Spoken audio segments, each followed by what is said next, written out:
Hello, my name is Emma, and today I am sharing with you guys my top 15 books of 2015. I have a lot of books to show you, so we're just gonna get right on with this video. Favorite book number 15 of the year is Elusive by Emily Lloyd-Jones. This is a book that I just randomly decided to pick up in Barnes & Noble, and I had no idea how much I would actually love it. Elusive takes place in this world where basically there was a plague and a lot of people died. They created a cure, but the cure left a lot of people with superpowers. So there's like 6 classes of different superpowers that you could have, and our main character is an elusive, which means that she can basically change what people see around them. And so these people suffering from the adverse effects are called immunes, and immunes have 2 main options. They can either serve their country and work for the government and basically have them manipulate their own powers, or number 2, you can be declared a traitor and hunted down by the government. And then you have this third group of people who are criminals. And this group of criminals is on the hunt for the actual formula that gave all of these different people these adverse effects.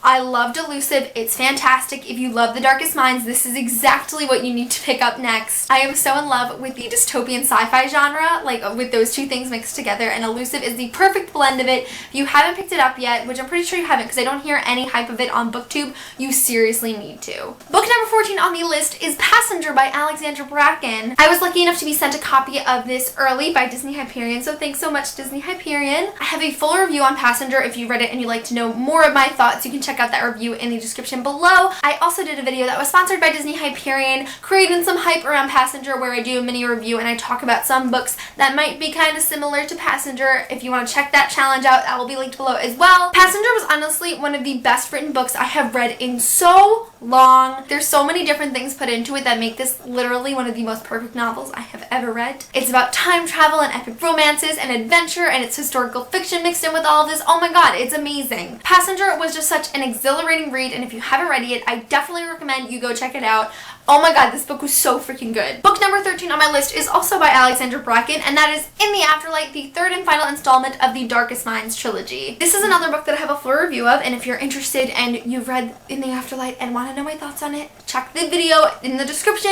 In the Afterlight was one of the most satisfying endings I have read in such a long time. I am first and foremost a series lover. I prefer them way more than standalones, and I'm a conclusion lover when it comes to series. So when you have a very successful conclusion like Alexandra Bracken does with the Darkest Minds trilogy, it's a match made in heaven. I just feel like this book has absolutely everything you need in a conclusion. There are lighthearted moments, there are very serious moments, there's death, there's destruction, but there's just so much put into it that it's so freaking fantastic, and I absolutely loved it. I think In the Afterlight might be my favorite of the whole trilogy. I know a lot of people weren't that satisfied with it, but I loved In the Afterlight. So if you want to know all of my thoughts, check out that review, but I'm so happy I read In the Afterlight. This was actually my first read of 2015, and it has made it to my list of favorite books of 2015. So you're a good one, let me tell you. Book number 12 on my list is The Wrath in the Dawn by Renee Ahdieh. This book was sent to me by Penguin Random House, so thanks so much, Penguin, because I probably wouldn't have picked out this book if you hadn't sent it to me. I freaking loved The Wrath in the Dawn. I absolutely never read books like The Wrath in the Dawn, so it was so refreshing to have something new in like my whole span of reading. It was super unique. The writing in this book was beautiful. The Rose and the Dagger is definitely one of my most anticipated reads of 2016. Another book that I have a review on. If you want to check out that review, check out the description like I've said 7 times already. I feel like since reading this book, the content I look for in a book is at a much higher level than it ever was before. I just feel like it really opened my eyes as a reader. I just really loved The Wrath in the Dawn, and I'm so happy I picked it up this year. Book number 11 on my favorites of 2015 list is The Coldest Girl in Cold Town by Holly Black. So as I say all the freaking time, I love urban fantasy. It's my absolute favorite genre, and this is exactly everything I want in an urban fantasy book. If you are a vampire lover, and I mean if you were a vampire lover in the past when Twilight was a thing, and even if you don't like it now, this is a quality vampire book and you really need to read it. I had so much fun reading this book, and that's the best thing about reading, is when you're reading something and you're just having fun. This book does have a lot of dark twists in it, obviously, because it's Holly Black, but it's a really fun read, and it was just super entertaining the entire time. If there was ever a book that I wanted a sequel for, it's The Coldest Girl in Cold Town, because this ending, man, But even without the ending, like the whole book was just fantastic, and I just really want more from this world. But I'm so happy that I read this book in 2015. Emma, what are you saying? Book number 10 on my list is Binge by Tyler Oakley. Another book I have a review for if you want to check it out. I love Tyler Oakley, and I loved Binge so much. I don't read a lot of memoirs, but because YouTubers have been putting out more memoirs, I've been picking them up more recently. And Binge, you know, regardless of it being a memoir, it was definitely one of my favorite books of the entire year. I learned so much about myself from reading this book, which is a really great experience because I read books that are fun, and I read books that are entertaining, and I read books that are high quality, but I very rarely am able to relate to a book in such a sincere and real way that it really changes me as a person and makes me realize a lot about myself, and that's exactly what Binge did. You know, it's got these classic Tyler Oakley moments in it where he's just being fun and silly and crazy, but then there are so many deep, dark, serious topics that he covers in this book that not only just relate to me and my life, I know will relate to a ton of other people. So even if you don't watch Tyler's videos, I really recommend you pick up Binge, because you don't need to be a fan of Tyler to enjoy this book, I don't think. As long as you are like okay with his personality, because it totally shines for this book, I think you will love Binge. Book number 9 on my list of top 15 books of 2015 is The Silence of Six by E.C. Myers. Another book that I just couldn't stop reading because it was so much fun. If you haven't read The Silence of Six yet, it's about this boy named Max who is a hacker. They're holding a presidential debate at his school that's being broadcasted live all over the nation, and so Max's best friend, who is also a hacker, actually hacks into the live broadcast, and all of a sudden he says, with a mask on, "What is the Silence of Six and what are you going to do about it?" And then he legitimately kills himself on national television. And all that happens within the first scene. And so this whole book is about Max trying to find out what is the Silence of Six and why did his best friend kill himself over it. It goes in so many different directions. It's like an adventure contemporary. I don't even know what to call this novel because it's so great. I've always found hacking really interesting, even though I've never actually done it myself because that's illegal. But I loved this book so much. The second I finished it, I was on campus at my school, and like all I could do was just like sit in my chair and just hug it because I didn't know what to do. People literally stared at me like I'm crazy because this is exactly what I was doing. But I just loved The Silence of Six so much, and I had one of those moments that it's like, what do I do with my life now that this book is over? It was one of those moments. The Silence of Six was freaking fantastic. If you haven't read it yet, I really, really recommend it. Oh my god, this book was so good. Now, I really thought this would be the first video in an extremely long time that wasn't a review that wouldn't mention the Mortal Instruments, but found a way to do it anyways. Book, or should I say novella, number 8 on my list of favorite books of 2015 is The Fiery Trial by Cassandra Clare. I believe this is the 8th or 7th or 6th or 1, 2, 3, 4, 5, 6, 7, 8, 9, 10th installment of the Tales from the Shadowhunter Academy novella bind up by Cassandra Clare. I really don't know what number it is. I wasn't sure if I wanted to put a novella on this list because they're not really a novel. It's not really a book.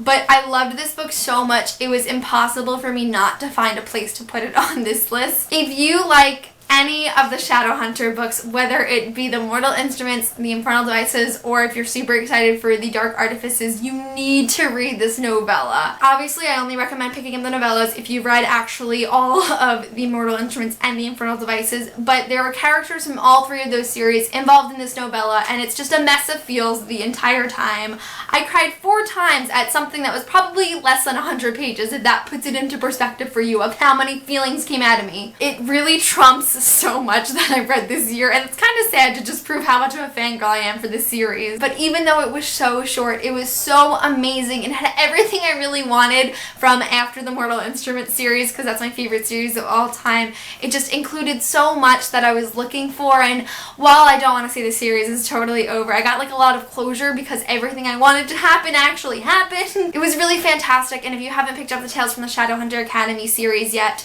I definitely recommend it. Book number 7 on my list is Life and Death by Stephenie Meyer. If you haven't heard about Life and Death yet, I don't know how because it literally broke the internet. Life and Death is basically a retelling of Twilight written by Stephenie Meyer, but all of the characters in this book are gender bent. So like Bella is Beau Swan and Edward is Edith Cullen. And then there's also an alternate ending. Now a lot of people, even people who were like very hard Twilight fans back in the day, didn't like Life and Death, and I really don't understand why, because I absolutely loved it. I have been waiting for so long for some kind of Twilight redemption, and it finally came. Yes, this book involves a lot of passages taken straight out of Twilight, and it's just the names that are changed because they're different genders, but honestly, the characters are so much better developed than they were actually in Twilight. The writing in itself has improved, and I absolutely loved the alternate ending aspect of this book.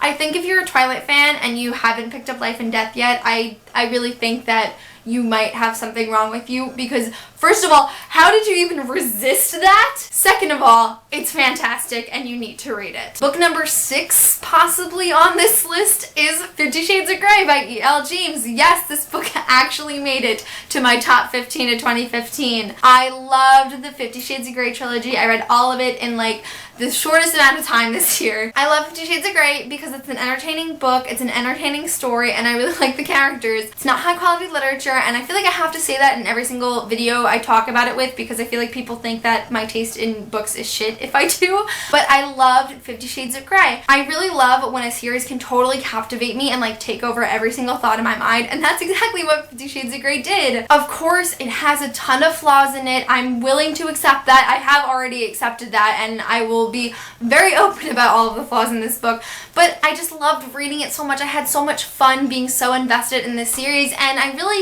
don't think this list would be complete without 50 Shades of Grey on it. Okay, I'm pretty sure I messed up with the numbers here, but whatever number comes next is the Selection series by Kiera Cass. I absolutely loved the Selection. This is another series that absolutely took over my life. I read these books within like a week. Oh my god, they're so addicting. I was avoiding picking up the Selection for a really long time because I heard some really negative things about the main character, which I didn't even really have a problem with the main character for the most part. I was just too invested in the series to really care about her petty problems. But the Selection is just such a fun read, and if you haven't picked it up yet, what are you doing? Oh my god, if you haven't picked up any of these books yet, literally what are you doing with your life? I just recently read all of the novellas, and it totally transported me back into this world, and I'm so excited for the last book to come out. Oh my god. The Selection is just so good. If you're looking for a book that's like an easy, fun read, but still a dystopian and still has its dark moments, definitely go for the Selection. Book number 3 on this list, so we're back on track, is Winter by Marissa Meyer. This is another book that I have a review for, so go check out that review if you've read Winter. I loved Winter so much. This is another book that is a conclusion to a series, and it was absolutely phenomenal. I know it looks tiny, but it's 800 pages, and it's 800 pages of pure perfection. I just had so much fun reading Winter. I had read the first 3 books in the Lunar Chronicles a while back, probably like over a year ago, and so I hadn't been in this world for so long, and it was so nice to jump right back into all of the action of it. Marissa Meyer does a fantastic job with retellings, and so it was so nice to see all of the actual Snow White references in it and references to the other stories. It all just came full circle, and that's exactly what I want in a conclusion. I love this book. I love absolutely everything about it, and I cannot wait for more retellings from Marissa Meyer. Book number 2 on my list of top 15 books of 2015 is Every Last Word by Tamara Ireland Stone. This is another book that I was sent by Disney Hyperion, so oh my god, thank you so much Disney Hyperion for sending me this amazing book. This is a really wonderful contemporary novel about a girl named Samantha who has OCD. She has purely obsessional OCD, which means she generally just gets the thoughts that are super intrusive that she kind of latches onto that make it obsessive, and less of the actual compulsions of it. So Samantha has kept this a secret from basically everyone in her life except for her family and her therapist for years upon years upon years. And Samantha's actually part of the popular group in school, so she really feels the need to hide that part of herself from her friends. And her friends are very superficial and materialistic, and they don't like different things, and they don't like change. So Samantha has been dealing with this deep dark secret for a very long time, until a girl named Caroline comes along. Immediately Caroline and Samantha hit it off, and they become best friends, and she really starts to open up to Caroline about her OCD. And so Caroline actually takes Samantha to what's called Poets Corner, and it's a place where a bunch of misfits in Samantha's high school meet, and they just sit there and read poetry to each other and have a good time. And so I don't even know if I could explain to you guys how amazing this book really is. It's a fantastic representation of mental illness, which is so important to me as a reader. I'm a survivor of mental illness, so if that's the kind of book you're interested in, Every Last Word needs to be so high up on your TBR. I'm legitimately getting choked up thinking about how much I love this book and how much it means to me. It's really an absolutely amazing book, and it definitely deserves way more hype than it gets. I am just so in awe of how phenomenal this book is, and if you haven't read Every Last Word yet, please pick it up. Show this book some love, because it definitely definitely deserves more recognition for how amazing it really is. And then book number 1 on my top 15 books of 2015, I want you guys to guess. So right now, in the comments, leave me a comment saying that your guess for my favorite book is, drum roll please, Vampire Academy by Rochelle Mead. I can guarantee you at least one person got this right because it hadn't shown up yet. So I know someone was definitely expecting it. I loved Vampire Academy by Rochelle Mead. I never expected to love this book as much as I actually did. It has climbed to the top 3 of my favorite series of all time. That's how amazing it is and how much I loved it. It has just been so long since I have been so intoxicated by a new set of characters and a new plot line and a new setting and a new story.